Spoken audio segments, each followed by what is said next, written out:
ఓం మహాగణాధిపతయే నమ. ఓం గురుభ్యో నమ. ఓం శ్రీమాత్రే నమ. పరమేశ్వర స్వరూపమైనటువంటి జ్యోతిష, వాస్తు మరియు ఇతర అనేకమైనటువంటి శాస్త్రములను మనకు అందించినటువంటి మహర్షులకి నమస్కారం. హయగ్రీవ హయగ్రీవ హయగ్రీవేతి యోపథేత్తస్స నిస్సరతే వాణి జహ్నుగన్యా ప్రవాహవత్. అరుణాం కరుణాతరంగితాక్షీం ధృతపాశాంకుశపుష్పబాణచాపాం అనిమాదిభిరావృతాం మయూకైః అహమిత్యేవ విభావయే భవానీం. శ్రీమాత్రే నమః.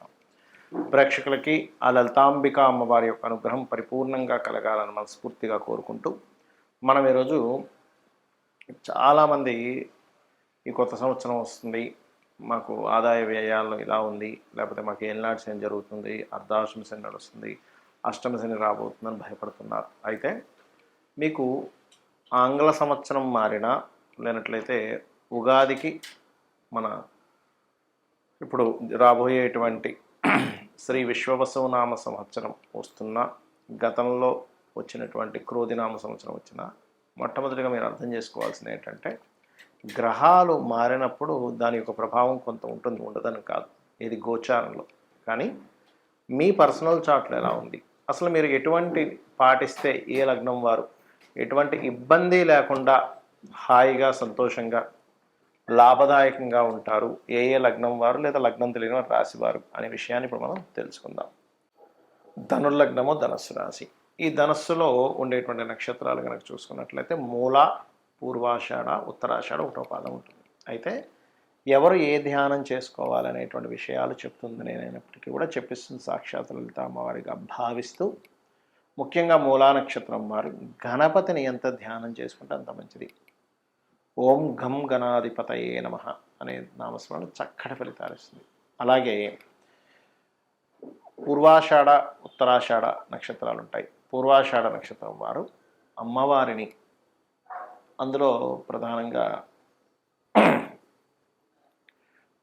ఓం శ్రీమాత్రే నమః అనే నామస్మరణ. ఎందుకంటే వీళ్ళకి శుక్రుడు ధనుస్సు లగ్నం వారికి శుక్రదశ, శుక్రుడు పూర్వజన్మ కర్మని యాక్టివ్ చేసేటువంటి దశలు ఇవన్నీ కూడా శుక్రదశలు అవి.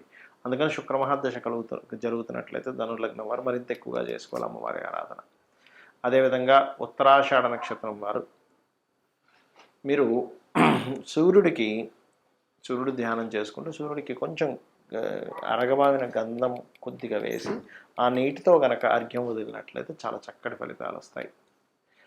అలాగే మీకు చాలామంది టెన్షన్ పడుతుంది ఏంటంటే, అమ్మో అర్ధాష్టమ శని వస్తుంది అంటారు. నేను ఒకటే చెప్తాను, అర్ధాష్టమ శని, అష్టమ శని, ఏలినాటి శని ఏది వచ్చినా కూడా మీరు చేసేటువంటి కొన్ని విధానాలు ఏవైతే ఉంటాయో వాటి వల్ల ప్రభావం పడదు. ఒకటే, సీఎంలు పిఎంలు అయినవి కూడా ఏలినాటి శని, అర్ధాష్టమ శని, అష్టమ శనిలోనే అని చెప్పాను చాలాసార్లు నేను. కాబట్టి టెన్షన్ పడకండి. కాకపోతే మీరు కాస్త ఏదైనా కన్స్ట్రక్షన్ చేసేటప్పుడు, ఏదైనా ఒక ప్రారంభించేటప్పుడు ఎస్టిమేషన్ కరెక్ట్గా వేసుకోండి. 4లో శని ఉన్నప్పుడు ఏమవుతుందంటే, కొన్ని నిర్మాణాలు అనుకుంటాం, అవి సరైన సమయానికి అవ్వవు. ఇది ప్రధానంగా గుర్తుపెట్టుకోండి. ఇక రెండవ విషయం ఏంటంటే, ఇక్కడ దశమంలో ఉండే కేతు మారడం వల్ల ఉద్యోగ అవకాశాలు కూడా చక్కగా పెరుగుతాయి, దానికి టెన్షన్ లేదు. సప్తమంలోకి గురువు వెళ్తున్నందుకు గతంలో ఎప్పటి నుంచో మీరు వివాహ సంబంధించినటువంటి విషయాలు ఏవైతే అవ్వట్లేదని టెన్షన్ పడుతున్నారో అవి కాస్త ముందుకు కదులుతాయి సప్తమంలో గురువు ఉన్నందుకు. ఇక మీరు నిత్యము చేయవలసిన దేవతారాధన నరసింహస్వామి యొక్క ఆరాధన చేయండి, అనే విధాలు బాగుంటుంది. ఏ లగ్నం వాళ్ళైనా ఏ రాశి వారైనా సరే ఈ కొత్త సంవత్సరంలో బాగా కలిసి రావాలంటే కొన్ని సూత్రాలు పాటించండి.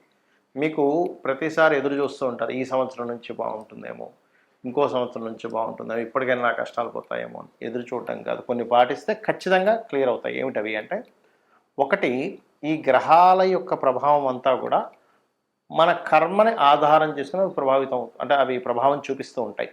అంటే మన కర్మ పూర్వజన్మలో ఏ కర్మ చేశామో దాని ఆధారంగా పూర్వజన్మ కర్మ తొలగాలి అంటే మనకు శాస్త్రాలు చెప్తున్నటువంటిది గంధముతో భగవంతుని పూజించాలి.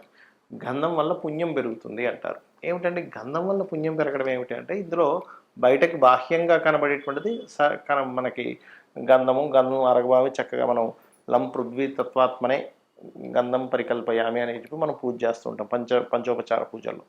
కానీ ఇక్కడ దీని అర్థం ఏమిటంటే, గంధము దీనికి గురువు అధిపతి, గురువు జ్ఞానానికి అధిపతి, గుర్తుపెట్టుకోండి.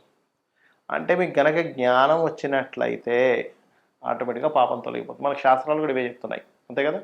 అంటే ఏమిటి, జ్ఞానయోగం చాలా గొప్పది అంటూ ఉంటుంది. అంటే నువ్వు జ్ఞానాన్ని సంపాదించుకో. గంధం ఎలా అయితే పూజ చేస్తావో గంధంతో పూజ చేయడం వల్ల జ్ఞానం పెరుగుతుంది. అంటే మనకి విచక్షణ పెరుగుతుంది, మనం ఏం చేస్తున్నాం ఏం చేయట్లేదు. అందుకని ఖచ్చితంగా గంధంతో పూజ చేయాలంటారు. అందుకే గంధము, ధూపము, దీపము, నైవేద్యము, పుష్పము, ఈ పంచోపచారాలు చేస్తుంటాం. అయితే ఇక్కడ నిత్యము ఉదయము సాయంత్రం ఒక దీపం పెట్టి ఒక 10 నిమిషాలు కూర్చొని చూడండి. మీ లైఫ్ ఏ సంవత్సరం వచ్చినా ఖచ్చితంగా మార్పు, మంచి మార్పు వైపు వెళ్తూ ఉంటుంది. ఇక రెండో విషయం ఏంటంటే, మీకు దగ్గరలో ఆలయం ఏదైనా ఉన్నట్లయితే అందులో ప్రధానంగా మాకు శని యొక్క ప్రభావం ఎక్కువ ఉందండి, ఏలినాడు శని ఎక్కువగా ఉంది అనుకునేవారు ఒకటే చెప్తాను, ఆంజనేయ స్వామి ఆలయానికి వెళ్ళి చూడండి. లేదండి నాకు దగ్గరలో ఆంజనేయ స్వామి ఆలయం లేదు, చక్కగా స్కందుడి ఆలయం ఉంటుంది, సుబ్రహ్మణ్యేశ్వర స్వామి, లేదా అది కూడా లేదు పోనీ గణపతి, అది కూడా లేదండి కనీసం రావి చెట్టు ఉందనుకోండి.